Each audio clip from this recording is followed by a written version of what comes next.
Quinta-feira, chegando o dia de você fazer a sua prova de segunda fase do exame de ordem. Eu sei que você já está mais do que preparado, mais do que preparada, mas não custa a gente aqui esclarecer para você algumas dicas em relação à sua prova de segunda fase do exame de ordem que vai acontecer agora, domingo.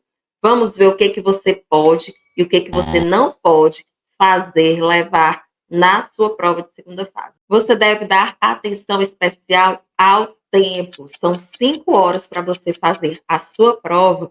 Você divide aí 2 horas e meia para a peça prática profissional, 2 horas e meia para resolver as questões. Como não tem um parâmetro para a gente saber o que é que vai ser mais fácil, o que é que vai ser mais difícil, se a peça, se as questões, professora, por onde começar?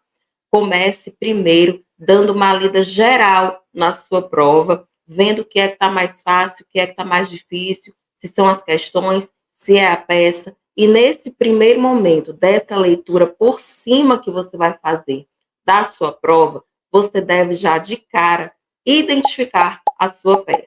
Se você identificou a peça, você corre lá nos rascunhos, na folha de rascunhos, e já faz o esqueleto da tua peça, para você saber direitinho já os pontos que você tem que trabalhar lá na folha definitiva, a folha na qual você vai realmente elaborar a sua tese.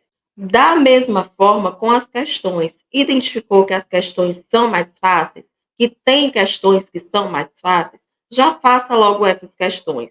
Depois que você identificou a peça, já faz logo essas questões fáceis e se livra logo. Deixa todo o tempo restante para resolver as questões mais complexas e elaborar a sua peça prática profissional. Eu falei aqui de esqueleto. Gente, aquelas folhas de rascunho são para você fazer o esqueleto. São os principais tópicos, é o endereçamento, são os artigos que você vai utilizar lá na sua tese definitiva. Não é para você fazer toda a peça ou todas as questões de forma rascunhada, digamos, com letra feia, para depois passar tudo a limpo nas folhas definitivas. Não, não. Você não tem tempo para isso. Você pode pensar, professora, mas são 5 horas. Gente, experiência própria. São 5 horas que passam voando. Então, não perca tempo com esse negócio de, vou fazer aqui feio toda a peça e depois passar limpo. Não dá tempo. A folha de rascunhos é uma folha para você fazer o esqueleto, anotando os principais pontos que você vai levar para sua tese final lá na folha de respostas definitiva. Beleza? Não perca tempo com esse negócio de fazer com letra feia toda a peça para passar limpo a folha definitiva. Você vai se torar porque não tem tempo para isso. Agora eu vou falar de um assunto que parece bobagem, mas que é extremamente pertinente, que pode te derrubar lá na hora da sua prova. Lembra, são poucas folhas para você fazer muita tese. Às vezes, principalmente as provas de direito do trabalho, se for cair uma contestação, por exemplo, uma reclamação trabalhista, olha só, são muitos pontos a serem debatidos. Então, às vezes, o espaço chega a ser pequeno. Portanto, escolha bem a caneta que você vai utilizar. Não deixe para comprar a caneta da sua prova de segunda fase lá na porta, com aquele vendedor lá da porta, não. Beleza, ele pode ter uma caneta excelente para você fazer a prova, mas você não pode contar com essa sorte. Eu sei que durante os simulados você já experimentou inúmeros tipos de caneta aí, lembrando que a FGV lá no edital traz que a caneta pode ser azul ou preta, mas obrigatoriamente tem que ser uma caneta esferográfica. Professora, eu gosto de fazer as minhas anotações nos meus cadernos de estudo com aquelas canetas que escrevem tipo pincel. Não pode, é caneta esferográfica. Esferográfica de material transparente. Pode ser essa daqui? Não, não pode. E isso é caso de eliminação automática. Se durante a prova o fiscal, advogado, perceber que você está utilizando uma caneta de material com corpo não transparente, é eliminação automática. Não corra esse risco. pode ser de qualquer marca no mercado. E o que é importante aqui? Você prestar atenção na grossura dessa ponta. Existem inúmeros tipos de ponta no mercado. O que eu indico para você? Escolha uma ponta mediana, que não seja nem tão fina, mas que não seja aquela ponta extremamente grossa. Por exemplo, 1,6 milímetros.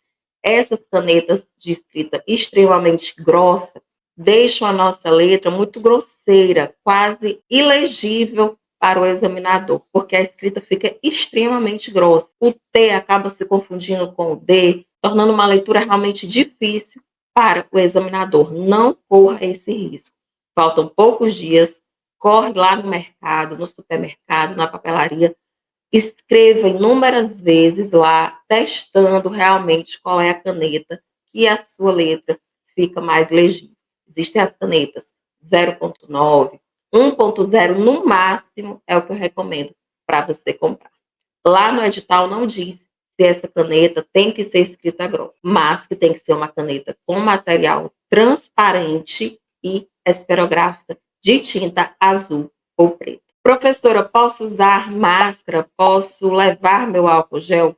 Pode, desde que esse álcool gel, assim como todo o material que você levar para a sua prova, como lanche, por exemplo, como água mineral, tem que ser em material transparente, não pode ter nenhum tipo de rótulo. Professora, eu tenho os cabelos longos. Olha só, gente, presta atenção. Isso é extremamente importante. Não perca tempo na sua prova tendo situações que podem te desestabilizar. Se você tem os cabelos longos, tem que amarrar esses cabelos, deixando as orelhas visíveis. Então, não procure confusão. Tá lá no edital, amarra esse cabelo, fica com as orelhas visíveis para os fiscais. Professora, pode levar borracha, corretivo? Não, não invente de levar esses materiais. Só é permitido lá na sua mesa a sua carteira de identificação e a sua caneta, as suas canetas. Portanto, não invente de levar nenhum tipo de material.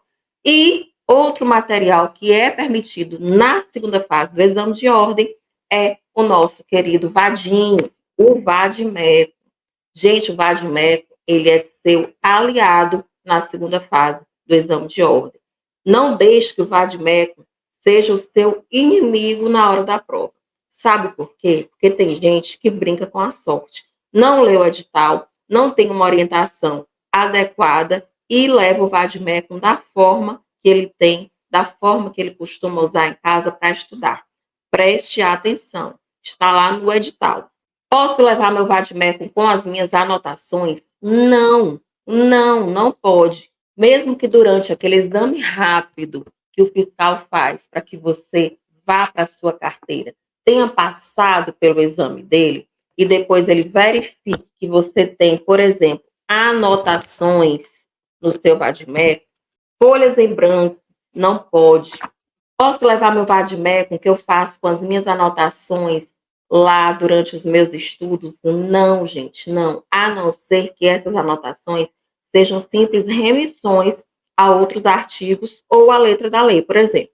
E você quer se remeter, por exemplo, à Lei Maria da Penha, ao ECA. Então, o que é que você vai fazer? Escreva o nome da lei. Isso é a simples remissão a outra lei ou a outro artigo. Outras coisas que são permitidas. Os marca-textos.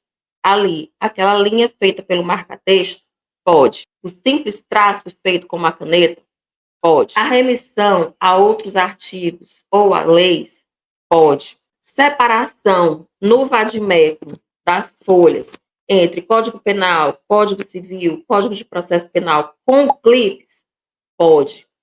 Pode separar também o Código Penal, do Código Civil, da Constituição, com post-its? Preste atenção. Preste atenção agora no que eu vou te falar.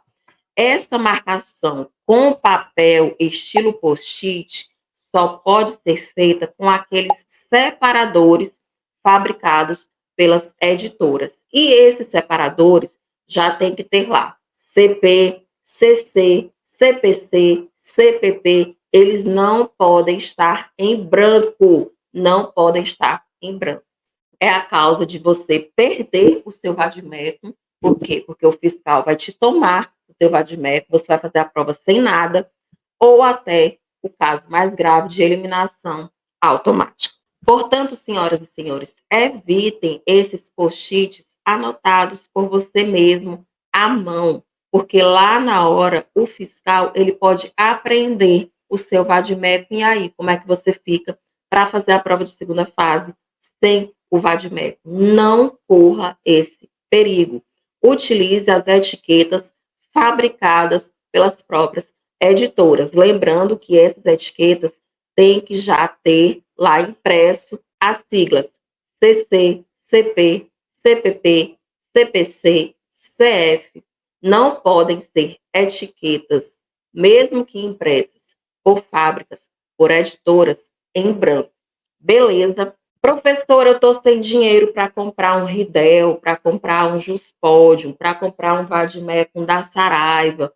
Eu estou sem grana nesse momento e eu aqui estou com o Vademecum do meu senador aqui. Ele mandou o Vademecum para mim. Pode, gente, pode. Pode levar o Vademecum que o seu senador mandou para você, que o Senado mandou para você. O que não pode é ter todas essas anotações que eu acabei de citar para você. Então, agora eu quero que você me conte como é que está aí a sua preparação para a segunda fase do exame de ordem. Como está a separação do seu material, do seu vademecum, sua caneta. Me conta aqui nos comentários se você já separou todo o seu material para esse grande dia, que é domingo agora, o dia da sua vitória. Me conta aqui nos comentários. Nos siga aqui no YouTube, Força Delta na Veia. Nos siga também no Instagram, mentoria.foab. Deixe o seu like, comente e compartilhe com aqueles amigos que vão fazer a prova de segunda fase agora domingo. Beijão e até a próxima. Tchau, tchau. Fui.